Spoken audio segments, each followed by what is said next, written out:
사도 바울은 빌립보서에서 10번 이상 기쁨이라는 단어를 사용해서 이야기합니다. 뿐만 아니라 예수님 안에서 충만한 기쁨을 누리도록 고린도 교회 성도들에게도 기원했습니다. 그런데 놀랍게도 이 편지를 쓸 때 바울은 로마에서 가택에 연금된 상태였습니다. 일종의 옥중 생활을 했다고 볼 수 있습니다. 이 부분이 상당히 역설적입니다. 일반적으로 감옥에 있는 사람이 또 감옥 바깥에 있는 사람하고 편지를 주고받는다면 당연히 바깥에 있는 사람이 옥중 생활을 하는 사람한테 그래도 기뻐하라 이렇게 말할 수 있지 않겠습니까? 근데 오히려 바울의 경우는 그 반대였습니다. 집안에 갇혀 지내는 사람이 바깥에서 자유롭고 상대적으로 기뻐할 만한 일들이 많은 빌립보 교회 성도들을 향해서 기쁨을 빌어주었다는 것입니다. 바울이 옥중에서도 기뻐할 수 있는 이유는 단 한 가지였습니다. 그가 예수님 안에 믿음 안에서 살고 있다는 것입니다. 끝으로 나의 형제들아 주 안에서 기뻐하라고 빌립보 3장 1절에서 말씀했습니다. 이 말씀을 보면 예수님을 믿는 믿음으로 살아가는 것 외에는 바울이 가진 것은 아무것도 없었습니다. 자유도, 인간적인 품위도, 소유도, 권리도 다 빼앗겨 버렸지만 믿음만큼은 어떤 상황이나 그 누구도 빼앗아갈 수 없었다는 것입니다. 그래서 예수님을 믿는 사람들에게는 기쁨이 삶의 조건이 아니라 삶의 결과라는 겁니다. 무슨 말인가 하면은 예수님을 믿지 않는 사람들은 기쁨이라는 조건이 갖추어져야만 삶을 누릴 수 있습니다. 그래서 매 순간 기쁜 일을 찾아야만 되고 좀 기쁜 일을 찾아야만 제대로 사는 것 같을 수 있습니다. 그래서 기쁨이 삶의 조건이라는 겁니다. 그러나 예수님을 믿는 사람들은 매일 기쁘게 살아갈 수가 있습니다. 즉 이미 삶의 조건이 갖추어져 있습니다. 항상 기뻐하라는 성경 말씀처럼 우리는 기뻐하지 않을래야 기뻐하지 않을 수가 없습니다. 예수님께서 우리들에게 기쁨의 근원이 되시기 때문입니다. 예수님께서 우리의 구원이 되시기 때문입니다. 그래서 우리는 예수님만 믿고 살아가면 됩니다. 그러면 기쁨은 항상 우리들을 따라오게 되는 것입니다. 우리는 기쁜 일이 있어야만 살 수 있는 사람이 아니라 삶으로서 항상 기쁨을 누리고 기쁨을 고백하는 사람들이라는 것입니다. 오늘 함께 읽은 말씀을 볼 때 슬픔과 기쁨이 함께 나타나고 있습니다. 이 슬픔과 기쁨은 양극단에 있는 감정입니다. 그리고 이 슬픔과 기쁨은 각각 다른 상황에서 나타나고 있는데 이 바벨론의 포로로 끌려갈 때에 그들이 가졌던 슬픔이 포로에서 해방될 때 하나님의 성전이 있는 예루살렘으로 다시 돌아오는 기쁨으로 변화됩니다. 어제의 슬픔이 오늘의 기쁨이 됐습니다. 황량한 들판에 씨앗을 뿌릴 때에 그 서글펐던 힘겨웠던 그래서 흘렸던 슬픔의 눈물이 추수할 때에 충만한 기쁨의 웃음으로 변화됩니다. 1년 사이에, 아니 몇 개월 사이에 일어난 일입니다. 이 말씀에서 우리의 삶도 하나님의 구원으로 인하여 슬픔에서 기쁨으로 변화되는 것을 기대할 수 있고 소망할 수 있습니다. 오늘의 말씀을 통해서 슬픔이 기쁨으로 변화되는 삶에 대해서 함께 생각해 보며 은혜를 나누고자 합니다. 첫 번째 나타나는 기쁨은 과거를 회상하면서 얻는 기쁨입니다. 여호와께서 시온의 포로를 돌려보내실 때에 우리는 꿈꾸는 것 같았도다. 여호와께서 우리를 위하여 큰 일을 행하셨으니 우리는 기쁘도다. 본문 1절과 2절에서 보시는 것처럼 시는 하나님께서 과거에 베풀어 주신 은혜입니다. 과거에 시온의 포로를 돌려보내실 때에 베풀어 주신 그 구원의 큰 사건을 생각하면서 주체할 수 없는 기쁨을 누리고 있습니다. 하나님께서 바벨론의 포로 생활로부터 이스라엘 자손들을 해방시켜 주시는 것을 생각해 볼 때 마치 꿈을 꾸는 것 같은 그 기쁨이 있었다고 노래하는 것입니다. 우리에겐 세상 어떤 것과 비교할 수 없는 큰 기쁨이 우리에게 있는데 하나님의 구원을 기뻐하는 것입니다. 우리가 구원받은 것을, 하나님께서 우리의 구원해 주신 것을 기뻐하는 것입니다. 이스라엘을 바벨론의 포로에서 해방시키신 이 구원은 하나님이 행하신 일로 고백되고 있습니다. 주전 539년에 고레스 왕이 이스라엘의 포로들을 해방시키줍니다.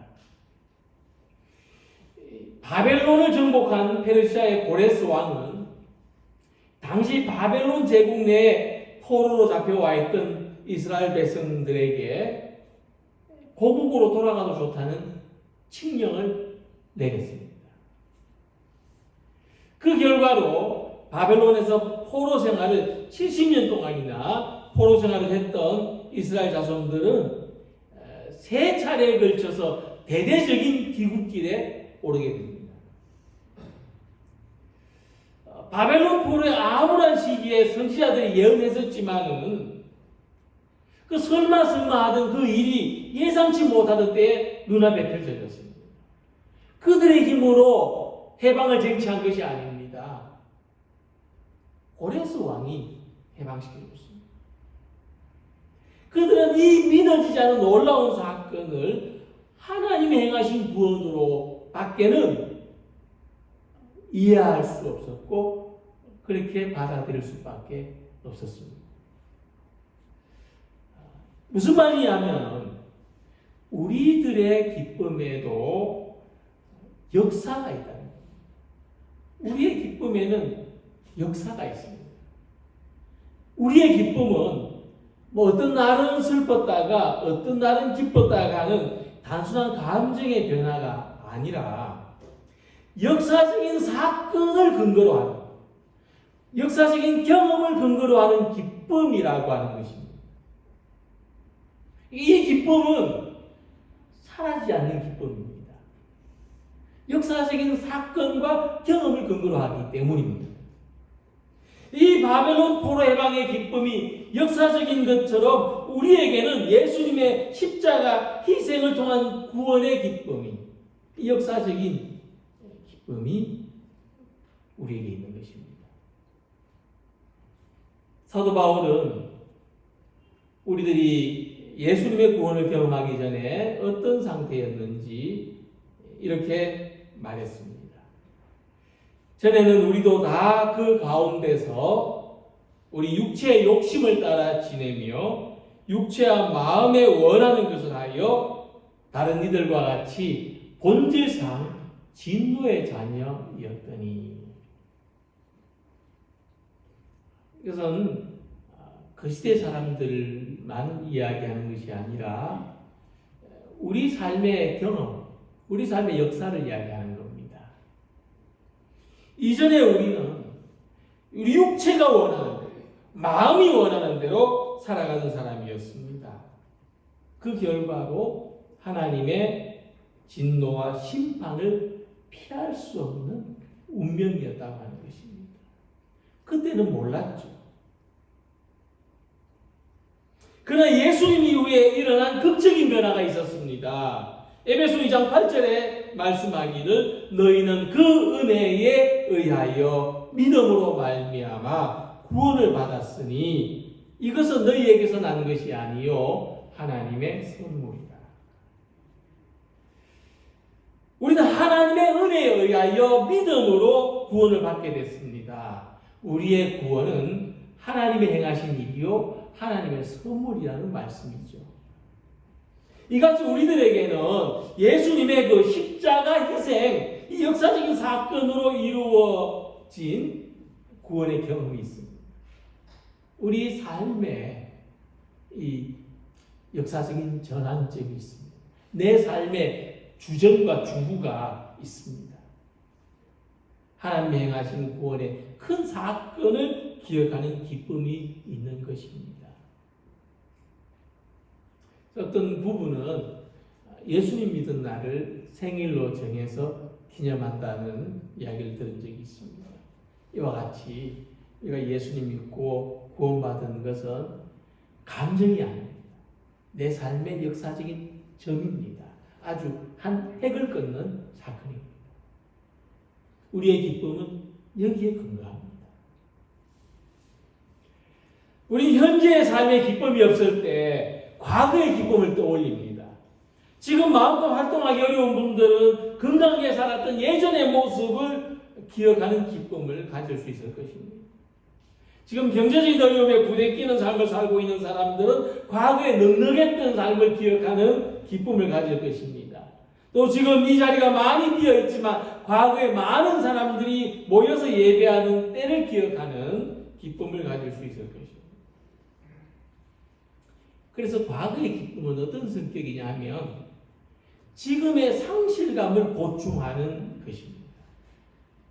우리가 과거를 기억하면서 그때는 좋았지 하는 것은 지금은 덜 좋다는 이야기입니다. 우리가 과거의 기쁨은 다 그런 겁니다.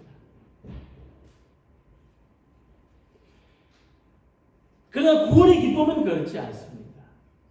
구원의 기쁨은 과거로부터 지금까지 계속 이어지는 기쁨입니다.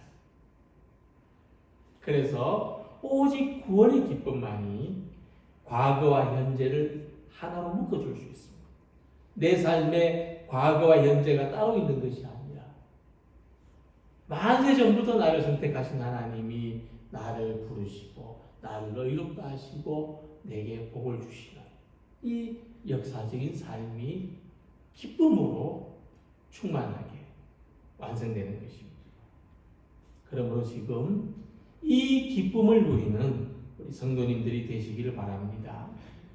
과거에 우리를 보내신 하나님에 대한 기쁨이 지금 우리를 바라볼 때에도 경험되는 하나님의 놀라운 역사, 구원의 은혜에 대한 기쁨으로 이어지기를, 이 구원의 은혜를 생각할 때마다 늘 새로운 기쁨으로 다가오게 되시기를 소망합니다.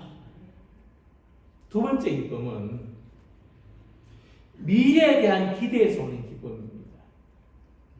5절에 여호와여 우리의 포로를 남방 시내들 같이 돌려보내소서 하는 이 말씀은 미래를 향한 기대를 나타내고 있습니다.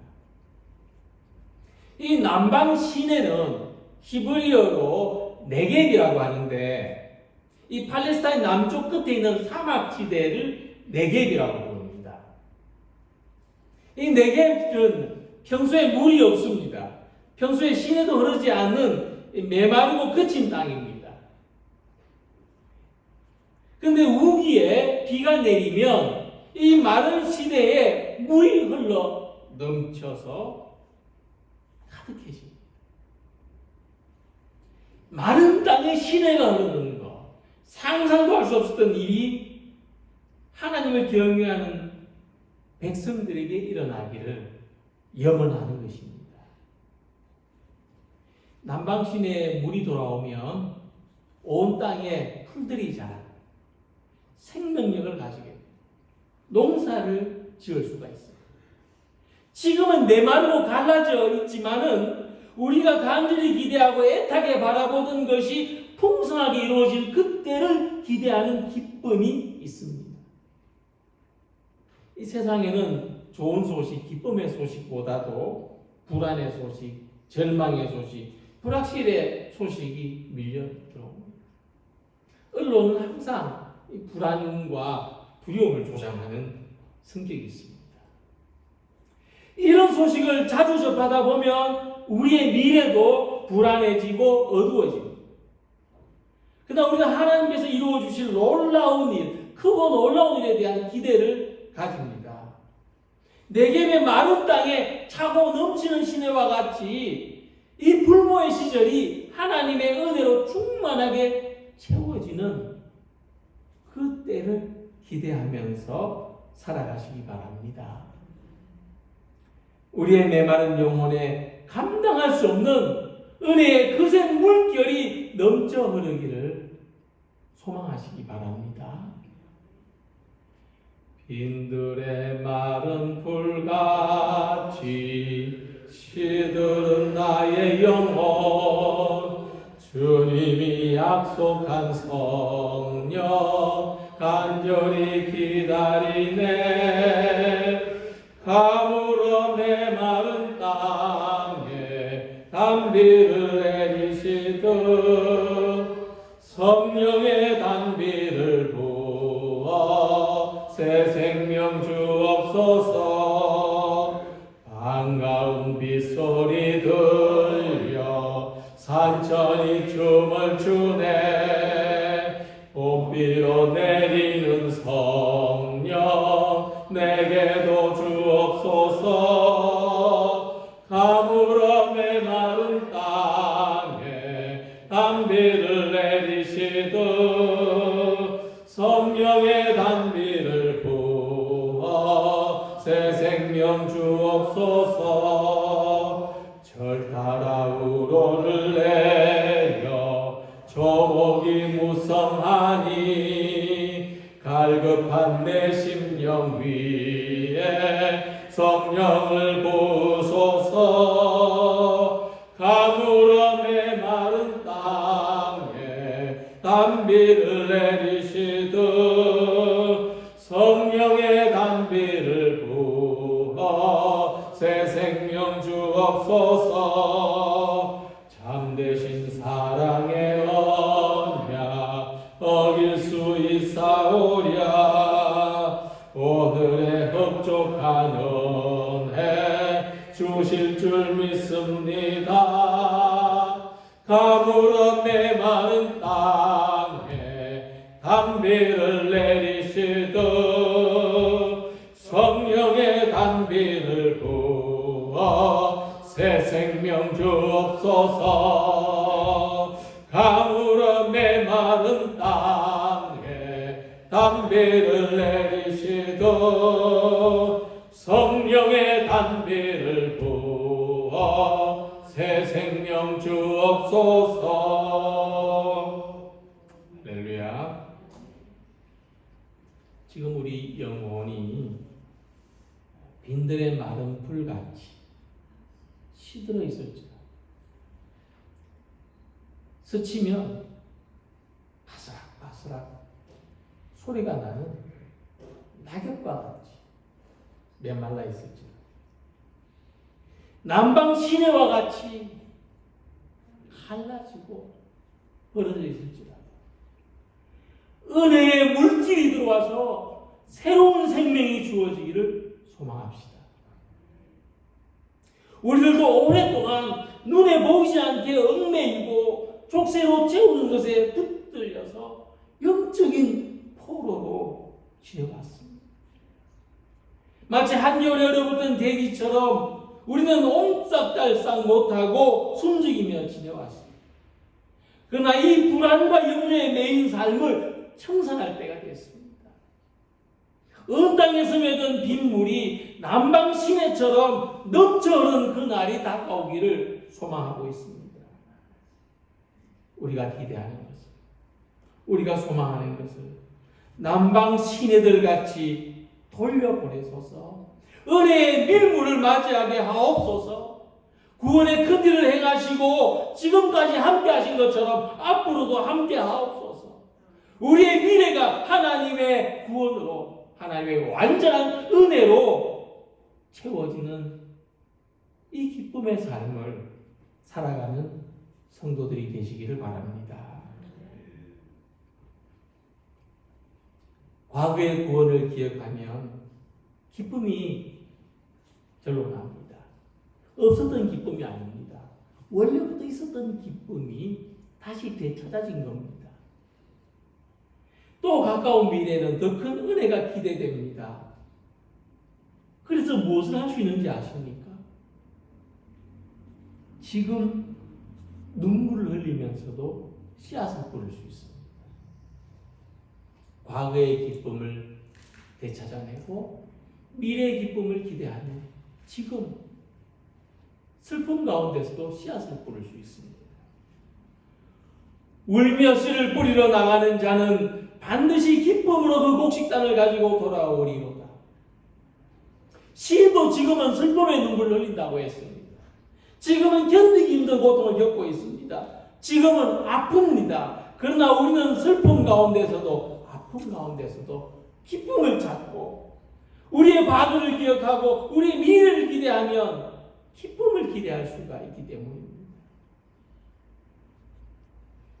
이 세상에 태어날 때 깔깔거리고 웃으면서 태어나는 인생은 아무도 없습니다. 천에 한 명, 만에 한 명, 아니 1억에 한 명, 그것도 아니면 10억에 한 명쯤 있을 법한데 확률적으로 말이죠. 10억에 하나쯤은 있을 법도 한데 아무도 없습니다. 사람은 세상에 태어나는 그 순간부터 슬픔을 느끼는 존재, 눈물을 흘리는 존재로 태어난다고 하는 것입니다. 유명한 사람들은 그것을 환경에 적응하는 과정이라고 말합니다. 살면서 환경에 적응하는 동안 우리는 눈물을 흘립니다. 우리는 슬픔을 겪습니다. 그만큼 우리가 세상 사는 것이 힘들다는 것을 말합니다. 눈물로 씻어야 할 만큼 우리 삶에는 씻겨나가야 할 아픔과 상처가 많습니다. 하지만 본문에서는 슬픔에 지배당하던 삶이 기쁨으로 벗어나는 희망에 대해서 말씀하고 있습니다. 현재의 삶을 슬픔에서 기쁨으로, 눈물을 웃음으로, 탄식을 찬양으로 변화되게 하는 그 사이에 뭐가 있는가 하면 감사가 있습니다. 그 사이에 구원의 감사가 있고 수학의 감사가 있고 은혜의 감사가 있습니다. 감사가 우리의 슬픔을 기쁨으로 변화시킬 수 있습니다. 바울은 빌립보서 4장 6절 7절에서 말씀합니다. 아무것도 염려하지 말고 오직 모든 일에 기도와 간구로 너희 구할 것을 감사함으로 하나님께 아뢰라. 그리하면 모든 지각에 뛰어난 하나님의 평강이 그리스도 예수 안에서 너희 마음과 생각을 지키시리라. 아무것도 염려하지 말라 했습니다. 이 말 왜 했겠습니까? 염려하기 때문이죠. 염려할 수밖에 없기 때문에. 근데 여기서 주목할 부분은 염려하지 말라는 것이 아니라 감사함으로 하나님께 아뢰라 하는 대목입니다. 바울은 우리가 일상의 고달픔 아니 고난, 환난으로 하나님께 기도할 때라도 지금 우리에게 없는 것, 부족한 것, 필요한 것 때문에 기도할지라도 결핍으로, 고난으로, 환난으로 기도할지라도 감사함으로 기도하라고 말합니다. 그 이유는 이미 우리의 삶은 하나님 안에 있다는 것을 인정하는 것이기 때문입니다. 이미 우리는 하나님의 은혜로 구원받은 존재라는 것을, 세상의 그 어떤 것도 우리를 여기에서 끊어놓을 수 없고 빼앗아갈 수 없다는 것을 인정하는 것입니다. 바벨론에서 포로의 망을 맞이할 때 가장 감사했던 사람, 가장 기뻐했던 사람은 누굴까요? 자다가 갑자기 그 소식을 들은 사람이 아닙니다. 오래전부터, 조상적부터 선지자의 말씀을 기억하면서 하나님의 약속을 기억하면서 그날을 기다린 사람, 고달픈 삶에도 희망을 잃지 않고 씨앗을 뿌린 사람, 믿음, 사랑, 소망의 씨앗을 까먹지 않고 심어둔 사람, 그 사람이 가장 충만한 기쁨을 누리는 것입니다. 이 남아프리카 공화국 최초의 흑인 대통령 만델라는 27년 동안 감옥 생활을 했습니다. 그는 무시무시하게 긴 징역형을 받았습니다. 막 감옥에서 죽어서 나와야 되는 그런 형벌입니다. 그는 그렇게 수감생활을 하다가 감옥의 마당 한쪽을 가꾸게 해달라는 청원을 합니다. 근데 몇 년 동안 당국은 거절했습니다. 아무 이유가 없었습니다. 그냥 거기서 썩어라. 그냥 거기서 아무것도 하지 말고 죽어 지내라. 이런 암묵적인 지시였습니다. 근데 결국에는 그가 지속적으로 청원한 끝에 결국에는 담장 한쪽에 작은 땅을 가꾸도록 했습니다. 감옥 땅이 어떻겠습니까? 메마르고 돌이 많고 척박했죠. 근데 그는 처음에는 대부분의 시간을 그 돌을 골라내는데 보냈습니다.